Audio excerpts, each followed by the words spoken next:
Haka Jingialehkai Indian Premier League haprenga Mumbai Indians Persia ek Lucknow Super Giant. Haba pai shaga Jingialehkai ka Mumbai Indians kala khurbiang ya namrem hadin magala sya pelim hakmat ka LSG da sa wicket.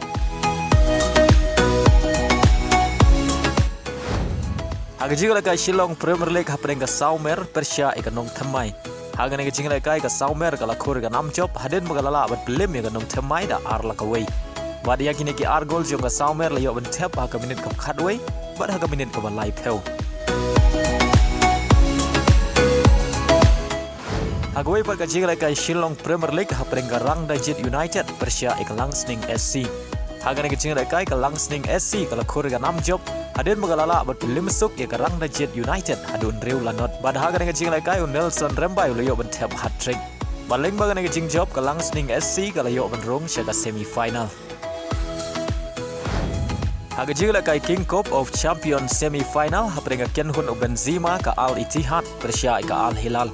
Haka Jingialehkai Semi-Final ka Al Hilal kala yo shwabat penki jar nengkong tang haka minit ka ba Ar Peusan Lyngba Michael Henry haka minit ka ba Sau Peu Ar ka Al Hilal ka Jingialehkai tang ship peungun adin bau player ujong ka ulio priang ya karetkan. Badai hadu ka kelamin kata haka minit ka ban riu penyau ka Al Ittihad kala yo ben tap ya gol penya ka Lyngba Hamdala. Bad haga minit ka ba pra peway ka Al Hilal wala ka Jingialehkai tang ship peungut kala yo biang ben tap ya gol pentam Lyngba Abdul Hamid bad dei lemang ka gol la penlong ya ka Al Hilal bakan khur ga namjob haga Jingialehkai da arla ka way bad yorung sya ka final. Haka Jingialehkai Champions League semi-final first leg hapring ka Bayern Munich Persia ka Real Madrid.